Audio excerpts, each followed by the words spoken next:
What? Are you sure about this?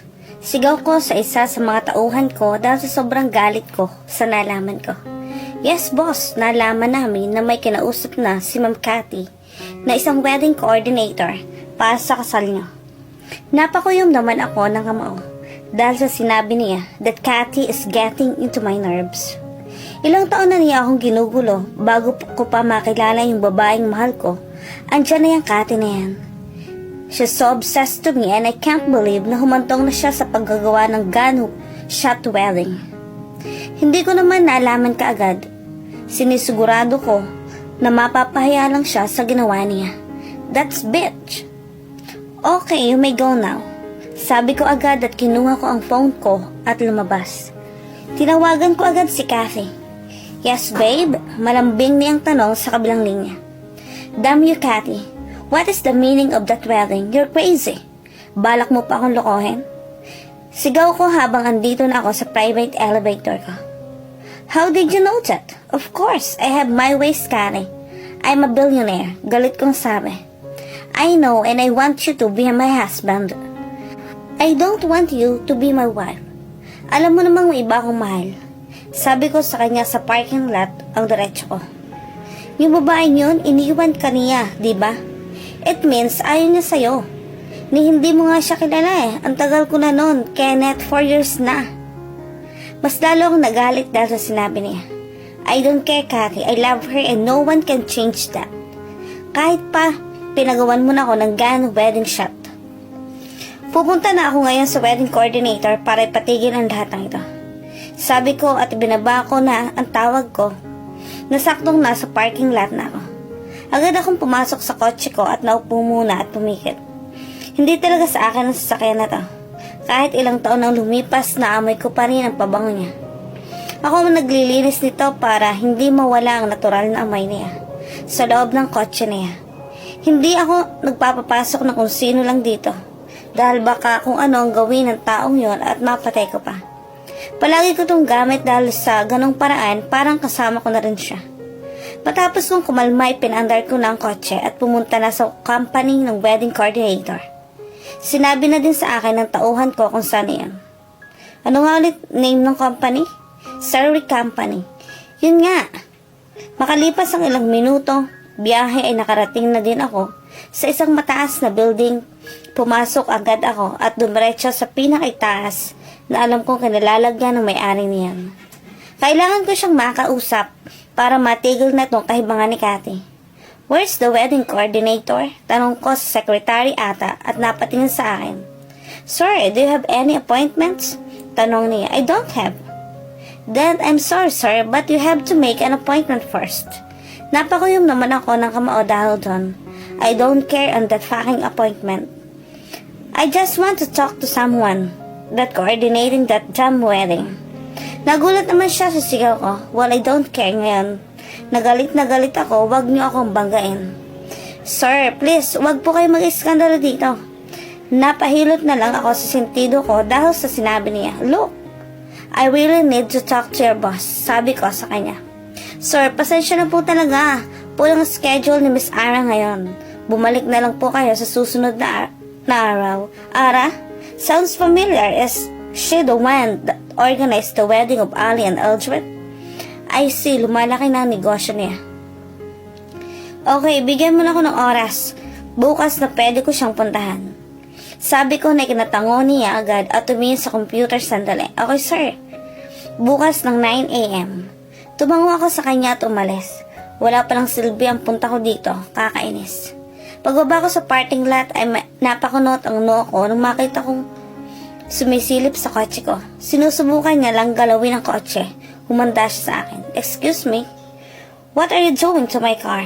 Agad siyang napalingon sa akin dahil sa gulat. Pero nang lumingin siya ay mas nagulat ako. Biglang bumilis ang tibok ng puso ko nang makita ko siya. Nalalamig ang kamay ko. Hindi ko alam ang gagawin ko. She's that girl. Siya yung babaeng mahal ko. Nasa harapan ko na siya. Naputol ang sasabihin niya nang dumating si Cathy habang ako'y nakatingin na lang sa kanya at natutulala. She's still beautiful after 4 years. Wala pa rin siyang pinagbago. Siyang coordinator? Nagulat ako nang hilahin ako ni Cathy at dahil sa Lutang pa nga ako sa pagkakakita sa kanya ay nagpatangay ako. Pero dun lang naman ako natauhan nung nasa loob na kami ng isang kwarto at sinigawan ko si Cathy. Galit na galit ako sobra. Pero natatabunan yun ng saya dahil nakita ko na siya. Mas kailangan ko munang matigil ang kabaliwan ni Cathy. Makaranang ilang minuto ay hinila ko na siya palabas. Pinapapasok ko siya sa kotse pero parang hindi niya ako paniwalaan. Naalala niya ako. Nilapitan ko siya. Umatras naman siya. Pero naging maagap ako at hinapit ko ang bewang niya. Gusto kong pumikit at subsob ang mukha ko sa leg niya at yakapin siya. I really miss her. Pero napatingin na lang ako sa likod niya nung papalayo na siya sa akin. Is she avoiding me? Kung totoo nga no, wala akong pake, hahabulin at hahabulin ko siya. Ang tagal kong hinintay na pagkakataong tong makita siya. Pumasok ako sa kotse para pumunta sandali sa office. Kailangan ko munang ayusin ang ilang bagay doon, saka ako babalik. Hindi ko siya titigilan. Lumipas ang 3 oras at tapos na din ako. Ang buong araw na trabaho ko ay natapos ko ng 3 oras. Ganun pala ako kadesperado para makasama siya. I know she remembered me pero ayaw niyang ipahalata. Kung hindi man lang niya naaalala ako, ang magpapaalala na lamang sa kanya. Bumalik ako sa kumpanya niya at umakayat agad ako sa itaas. Sir, kayo ulit? Tanong sa akin ng sekretary na ikinatango ko.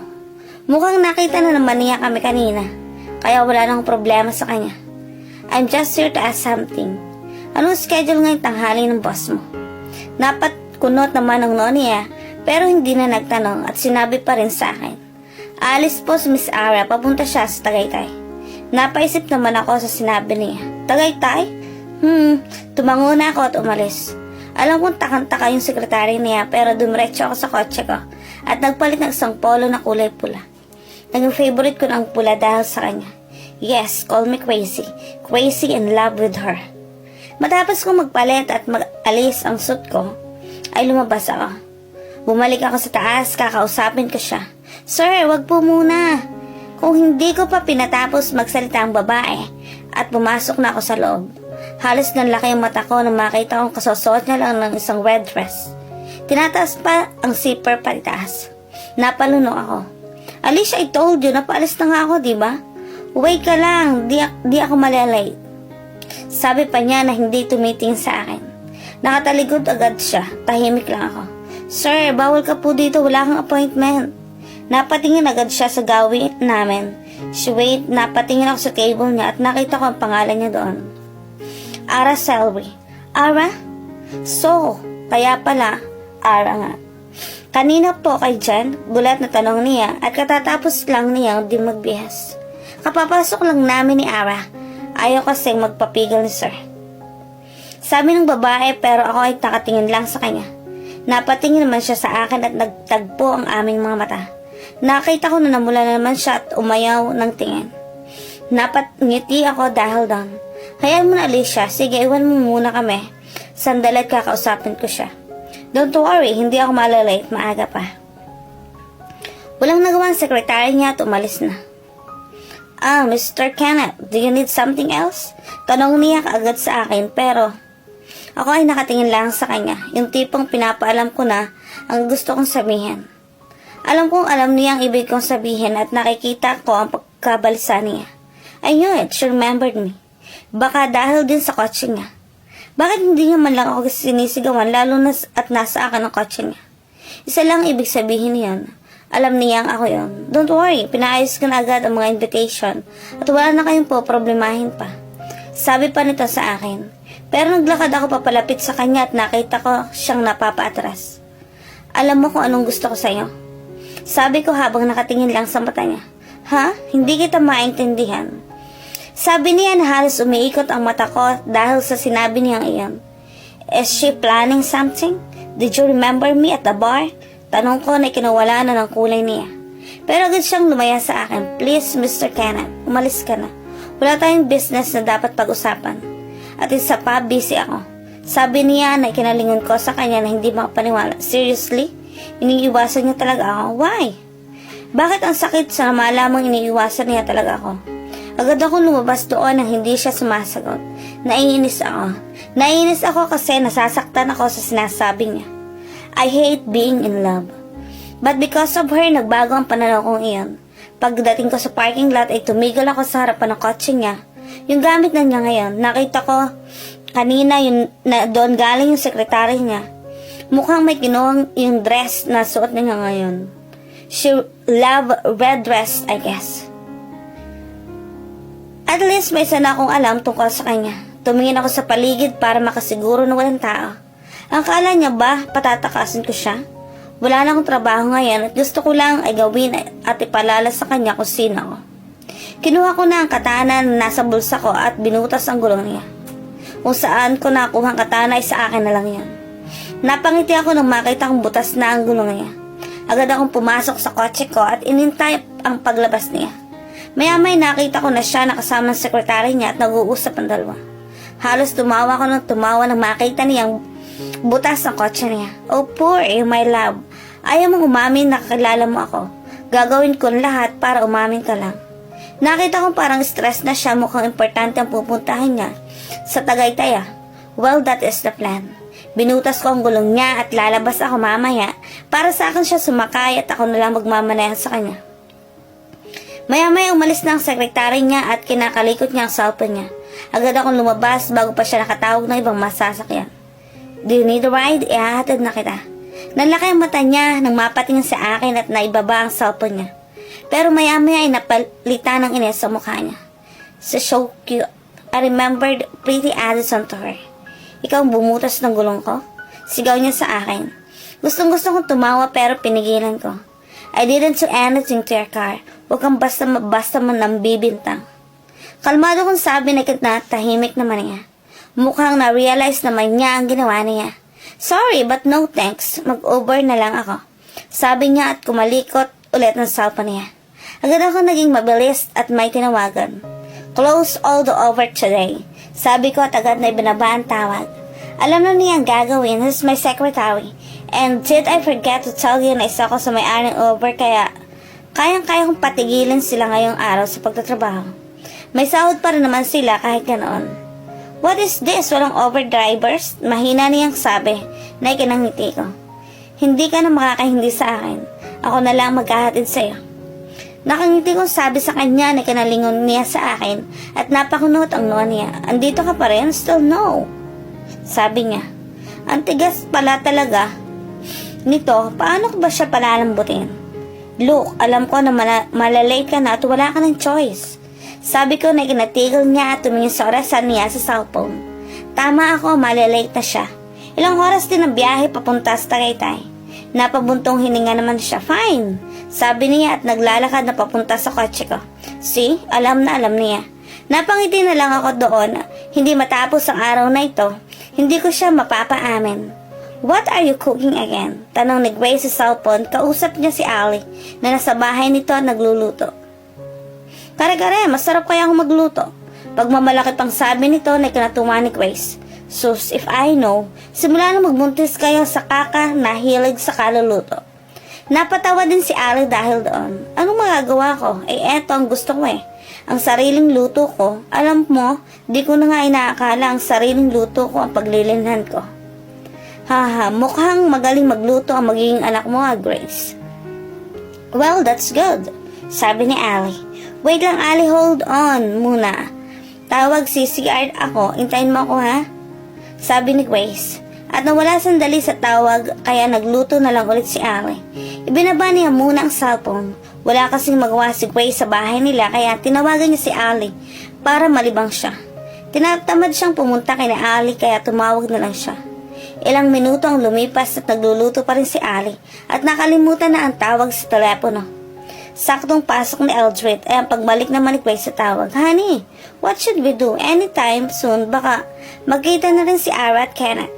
Napalingon si Alice sa asawa, habang si Grace ay napatahimik dahil sa narinig niyang matapos na walang sumagot sa kanya. Nag-interes siya sa usapan ng dalawa. Anong kinakatakot mo? Pas ayos nga, mabubuo na silang pamilya. Halos mapasingap si Grace dahil sa narinig niya. Kilala niya si Kenneth, matagal na tapos nadamay si Ara. Si Ara at Kenneth? Gulat na tanong ni Grace sa isip niya. At doon lang bumalik sa kanya na magkamukha ang dalawa. Si Kenneth at Aiden. Hindi rin kasi sila madalas magkita, kaya hindi niya napansin iyon. Ngayon na nabanggit ng dalawa ay halos nagulantang siya. Malalagot ako kay Kenneth, honey. Matagal na niyang hinahanap si Ara. Tapos tinago natin. Parang hindi kakayanin ni Grace sa mga nalalaman niya. Hey babe, what are you doing? Napatingin siya sa asawa niya at agad na in loudspeaker ang cellphone at pinalapit ito sa kanya. Babe, makinig ka. Sabi ni Grace at naupo ito sa tabi niya at hinimas ang tiyan nito na malaki na. Pero napatigil siya nang marinig ang usapan ni Ali at Eldred. Wala tayong magagawa, honey. Narinig mo naman yung sinabi ni Ara noon na irespeto ang desisyon niya. Kung hindi natin sinabi ay kay Kenneth na si Ara ang hinahanap niya. Napatingin si Renz sa asawa niya. Si Kenneth ang dati ng kambal. Sabi ni Grace na mas ikinagulat ni Renz. Kailangan natin silang makausap. Halika, puntahan na natin sila. Seryosong sabi ni Renz kaya agad na tumango ang asawa. Mahalaga sa kanila si Ara. Matagal na nila itong kaibigan. Si Ara na din ang dahilan kung bakit sila nagkatuluyan. Katulong ni Renz si Ara noon sa panliligaw sa dalaga. At kung magkakaaway sila ay si Ara ang nasasandala nilang dalawa. Si Ara din ang gumagawa ng paraan para magkabati na sila pagkatapos niyang marinig ang side nilang pareho. Agad silang sumakay sa kotse at pumunta sa bahay ni Ali at Eldred. Kumatok sila sa pinto at nagulat pa si Eldred nang mag-asawa ay nasa labas. Kumakain na kasi sila. Oy Renz! Grace, anong ginagawa niyo dito? Sabi ni Eldred pero seryoso lang ang dalawa. Mag-usap tayo, sabi ni Grace at walang nagawa si Eldred kundi ang tumango at pumasok sa loob ng bahay. Grace, akala ko tinatamad ka. Masayang sabi ni Ali at niyakap ito at bumalik sa asawa. Magkatapat na ang apat ngayon. Totoo bang si Kenneth ang ama ng anak ni Ara? Seryosong sabi ni Renz na ikinatigil ng dalawa dahil sa gulat. Hindi nila inaasahan ang tanong na yon. Teka, ano bang sinasabi nyo?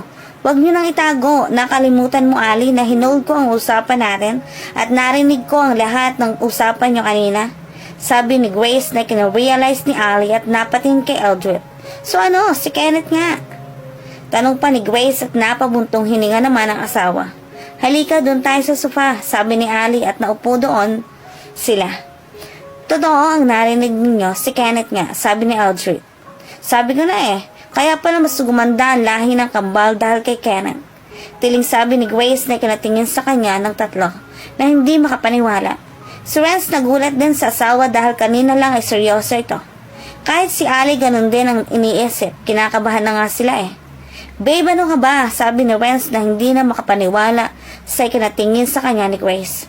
Sorry, kasi hindi naman totoong sinasabi ko Tingin mo, kamukha ni Kenneth si Aiden, tapos kahit isang gabi lang yung kambal agad ang anak nila. Natatong sabi ni Grace na kinailing na nila. Tumingin si Renz kila Eldred. Bakit hindi nyo sinabi kay Ara? Tanong nito. Balak namin, lalo nang malaman namin na buntis siya noon. Kaya lang narinig nyo din naman ang sabi ni Ara, diba?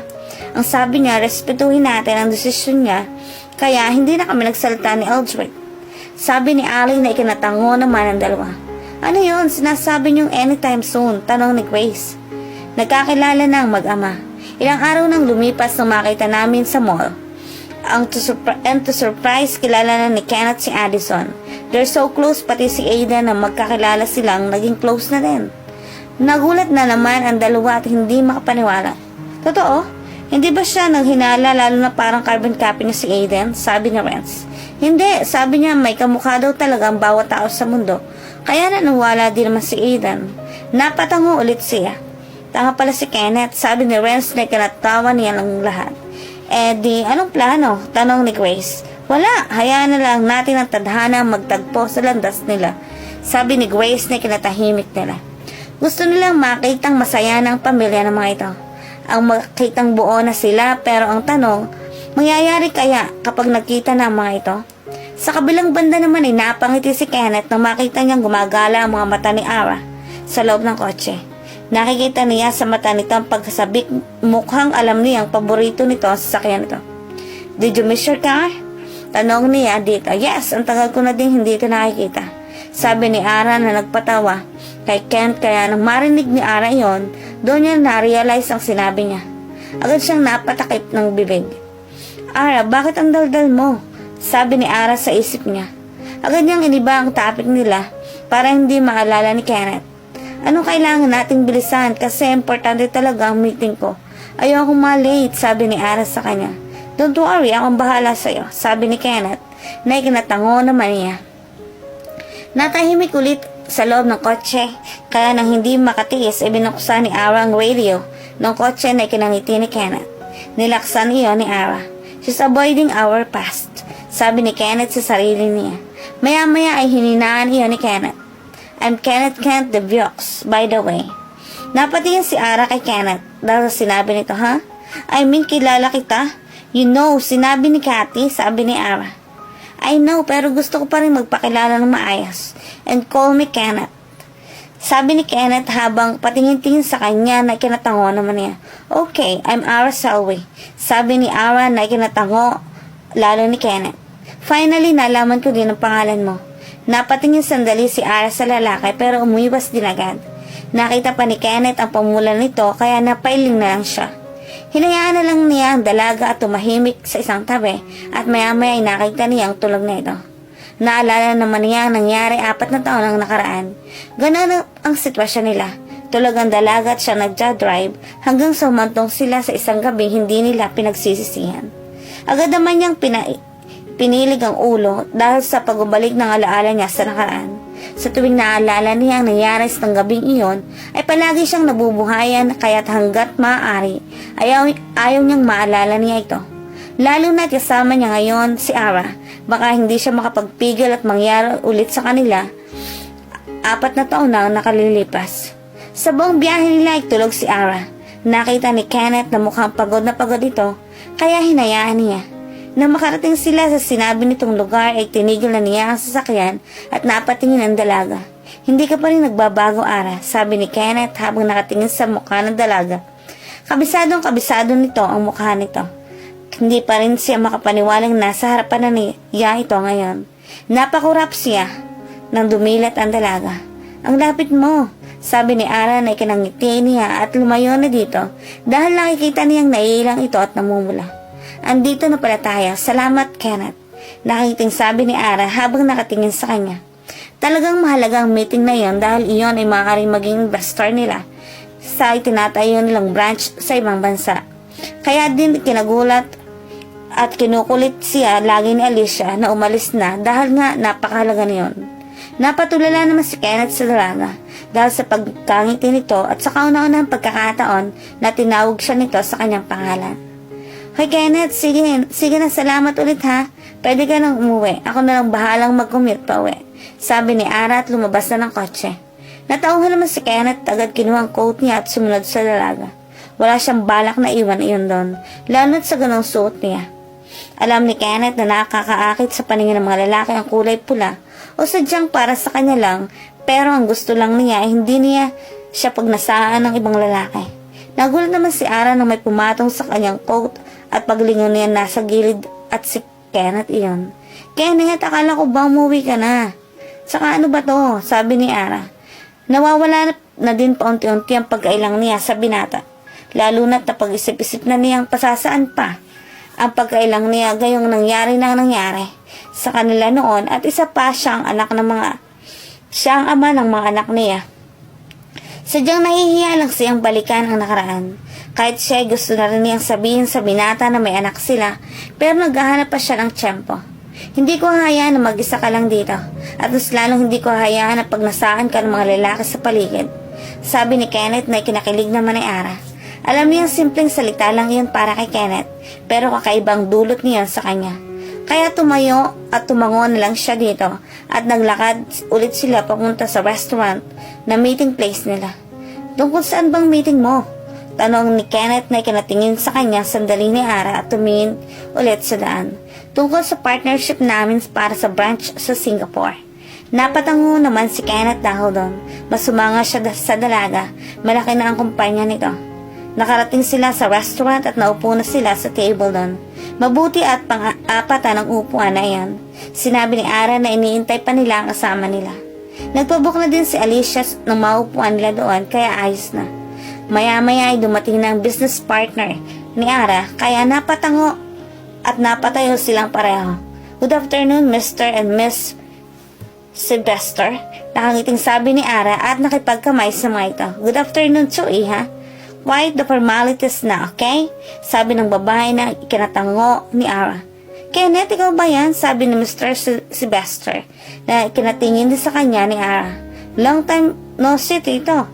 Halos nagulat si Ara dahil sa pagkakasabi ni Kenneth ng tito at hindi makapaniwalang nakatingin sa mga ito at nagyakapan. Hala na to, nasabi ni Ara sa isip niya. Bakit magkasama kayo ni Ara? Nakangiting sabi ni Mr. Sylvester. Nag-ausap na din kasi kami noon sa Skype at sinabi niyang Ara na lang ang tawag sa kanya. Pero gusto na ng mag-asawa na makausap siya ng personal kaya hindi muna ito nag-close up ng pag-uusap nila ng deal kaya saka na lang daw kapag sa personal na at ngayon na iyon. Napatingin sa kanya si Kenneth at ngumiti. Tapos ay nagulat na naman ay hinawakan siya nito sa bewang at inilapit sa kanya. She's my girlfriend, tito. Si Ara po ang girlfriend ko. Mas lalong nagulantang ang sistema ni Ara dahil sa sinabi nito.